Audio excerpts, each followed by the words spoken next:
สบายดีเลยก็สวัสดีFCเมื่อสุขุดพี่น้องปองปาย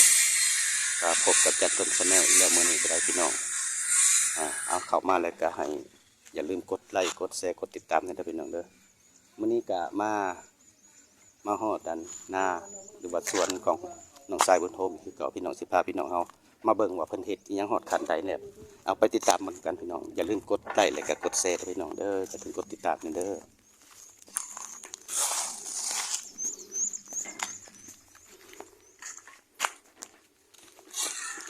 โอ้ตัวนี้กระตางเก่าอีกแล้วพี่น้องเลยนี่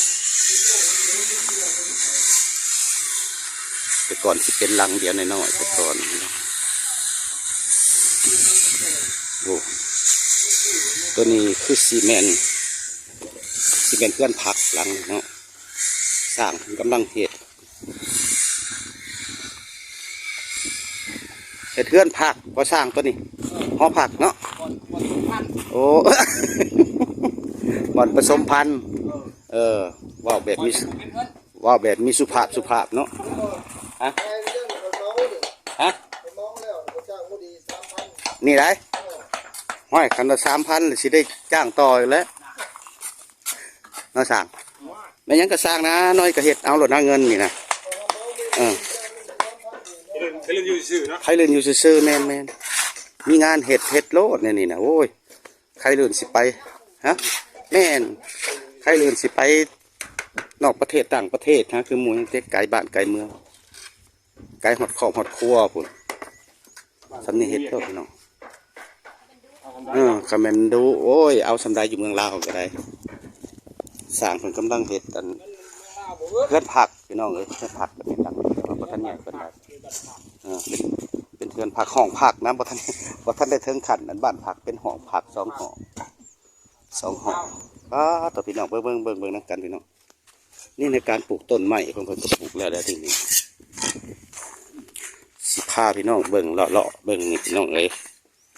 นี่ตะขานี่ไปนี่ต้นข้าวน้อยเพิ่นโอ้เพิ่นปลูกไปแล้วนี่ปลูกไปแล้วนี่พี่น้องเลยโอ้นี่แหละพี่น้องพาพี่น้องเขามาเบิ่งพี่น้องเลยมาเบิ่งว่าการเปลี่ยนแปลงแต่ละต่อจากคลิปทางการต้นแนลออกมาเมื่อนั้นก็สิให้พี่สิพาพี่น้องไปเบิ่งอีกพี่น้องไปเบิ่งทางสร้างเพิ่นเฮ็ดกันเพื่อนผักห่อน้ำหรือว่าห่อน้ำนี่แหละพี่น้องเบิ่งแต่ก่อนบ่ทันได้มุ่งมาแต่ก่อนบัดนี้เพิ่นจะได้ต้นไม้นี่พี่น้องเอ้ยนี่ต้นมีต้นม่วงได้มาหมดแล้วพี่น้องเอ้ยนี่โอ้อันนี้จักซีเมนต้นยังกันต้นก็ยังบ่เคยเห็นจักซีเมนต้นยังนะเขาย่างเขาไปเบิ่งย่างเขาไปเบิ่งเฮือนน้ำก่อนย่างเขาไปเบิ่งห้อน้ำพี่น้องย่างเขาไปเบิ่งน้ำกันพี่น้องสร้างเพิ่นกำลังเห็ดเด่นโอ้ยเป็นตาวินหัวแท้กระไดนี่โอ้ยตอกแน่นแล้วหรือยังนี่ยังบ่ทันตอกแน่นที่นี่ว้ายเฮ้ยโอ้ยเพิ่นกำลังเห็ดพี่น้องบ่ทันได้แล้วซ้ำพี่น้องเอ้ยโอ้สบายดีสร้างสร้างพ่อใหญ่จ่อยข่อยพ่อบริการโอ้ยมาเบิ่งพาพี่น้องมาเบิ่งการพัฒนาของสวนของบ่าวโฮมเพิ่นชมได้ตัวคักๆเนาะชมตัวนี้ของกระโหลกตั้งแต่ก็พร้าวเฮ้ยมาเบิ่งตัวหอน้ำนี่ซะก่อนสร้างเพิ่นกำลังเฮ็ดแล้วคือเร่งงานแท้นี่สิเฮ็ดได้นี่โอ้ยสิเปิดงานแล้วก็สิเปิดแล้วนี่โอ้ยสิเปิดวันที่1เด้อโอ้พี่น้องปลูกต้นไม้วันที่1เพิ่นสิจัดแบบพิธีบักใหญ่เติบได้พี่น้องนี่ทางน้องสายบุญโฮมหลังจากที่ว่าเพิ่นแล้วเฮ็ดอันนี้นี่นะพี่น้องเพิ่นก็สิจัดพิธีเปิดและในหันก็สิมีการสังฆทานเนาะเฮ็ดสังฆทานนั่นบ่สังฆทานเพิ่นสิมนต์ยาขอยาคูออกมามนต์ยาคูออกมาสังฆทานเฮ็ดสังฆทานพี่น้องเฮ็ดบุญไปพร้อม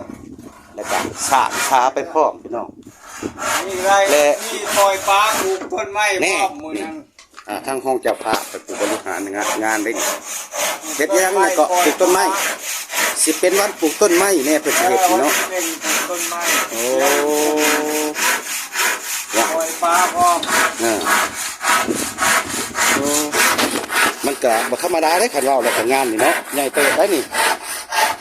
เกิดกับที่นี่การม่วนซื่นเป็นระวงสามัคคีถูกจักแล้วนี่พี่น้องเอ้ยจะได้กับติดตามไปนํกันเด้อพี่น้องเด้อวันที่1นี่เป็นวันเป็นวันสำคัญเนาะ วันที่หนึ่ง ต้ เดือน น ไม้ หก นี่วันที่1มาฮอดแต่วังนี่ เดือนห้าบ่ 7-8 มื้อนึงตินี่ ที่หนึ่งเดือนหก เออ สากลได้ที่ตัวได้แล้วมันวันที่หนึ่งเดือนห้าสากลเดือนหกเลยเนาะ แล้วนี่ยังบ่เฮิงดอกพี่น้องยังประมาณอีก7-8 มื้อนี่นะนี่ประมาณนี่แหละ วันที่หนึ่งสากล มื้อนี้ก็วันที่ เดือนหกสากล อาดาเท่าได้เช้าเท่าได้เลยมื้อนี้ เจ้าห้า วันที่24-25นั่นพี่น้องเนาะไลฟ์สตาร์นี่พี่น้องเลยอ๋อจันตัวเสนอก็บ่ได้มากะเฮิงเติบแหละตั้งแต่ข้าวเพิ่นดุดน้องมาบาดนี้พี่น้องเอ้ยผม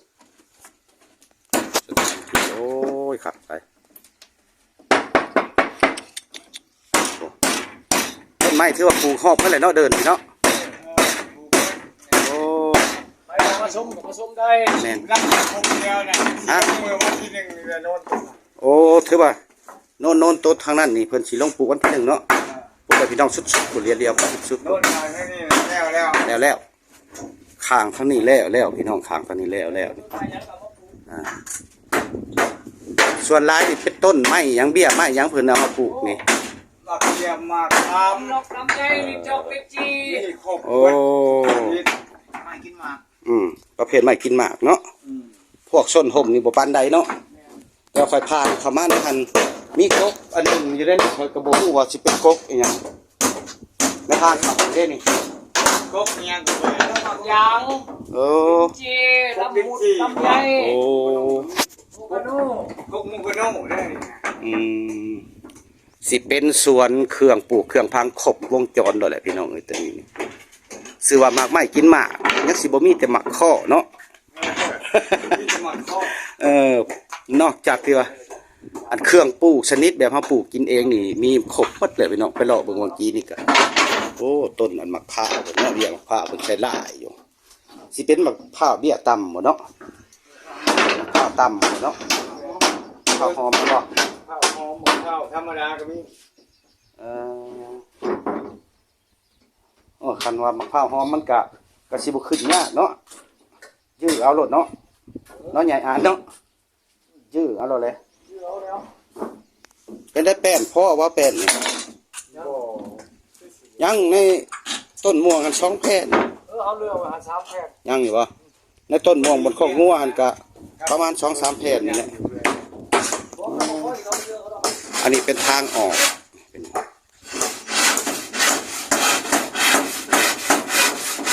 มีสัญญาณคือ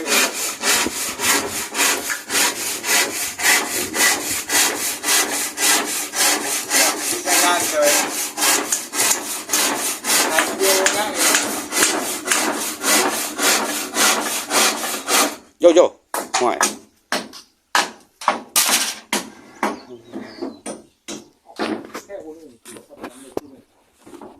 ก็เย็นดีพี่น้องเอ้ยเข้ามาวังนี่ก็เย็นดีแต่มันบ่มีต้นไม้บังพี่น้องมันต้องเป็นแบบปลอดโปร่งอากาศมันก็ส่งเข้ามาบ่มีต้นไม้บังสิได้อันเฮ็ดอันนั่นหอบอีกได้นี่เนาะบ่ ใส่ลูกติ้ง สิใช้ลูกติ่งพี่น้องอันนี้ก็ได้ แล้วก็เป็นตะบุกตะต้ม มันต้องเป็นบ่อนหอคอยเนาะคันสิว่าแล้วตอนนี้เนาะ โอ้ยหาลำซิ บ่อนหอคอยมากลางค่ำกลางคืน เอาว่าเฮ็ดหาลำซิซ้ำนี่บ่ได้เขานะ โอ้ยฮักได้เลย โอ้ยอย่าไปขึ้น บ่แน่นและเฮ็ดได้จังแม่นบัดนี้ โธ่ ฮะ นี่นี่บ่ได้ ลองเบิ่งยันว่ามันอันนั้น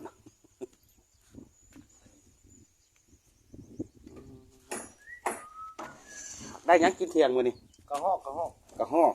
โอ้ กระหอกมกกระหอก กะฮอกดอนบ่ กระหอกแดงนี่แหละ ก็เดี๋ย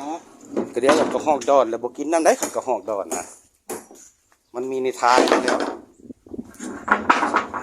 โอ้ยเกิบนี่คือปนกันนี่บ่ยันลงกันบ่เกิบนี่ ว้า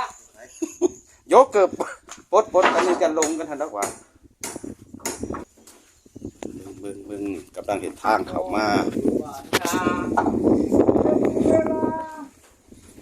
เป็นสิเร่งใส่ให้มันทันวันที่1ว่าซั่นพี่น้องเอ้ยเพิ่นสิตกแต่งให้มันทันวันที่1เพื่อสิเป็นมื้อเปิดงานแน่สร้างมันกำลังเฮ็ดใส่รักแน่ๆได้มันสิเมาๆนี่เซ่นี่ล่มลงมาได้นี่ลงโอ้ฮะสิคัดทางไรมันบัดนี้เบิ่งคือบ่มีบ่อนคัดทางขางมันนี่ได้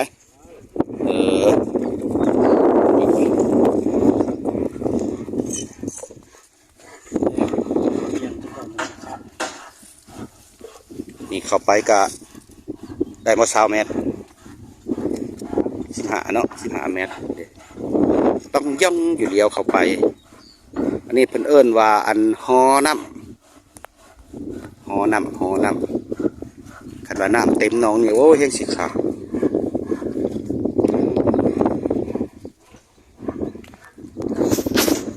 แต่ว่าสิพาพี่น้องมาเบิ่งแต่สำนี่ซะก่อนพี่น้องมันแดดเลยกะเพื่อสิลงไปหอดพายลุ่มอีกเอามือหน้าจังสิพาพี่น้องเฮาไปเบิ่งอยู่แต่ใต้พี่น้องเลยสำหรับคลิปนี้นี่กะเอาไว้ซะก่อนนะพี่น้องเนาะเอาไว้สำนี้ซะก่อนน้องก็จะได้ก็ขอให้ติดตามในคลิปต่อไปเนาะขอขอบใจ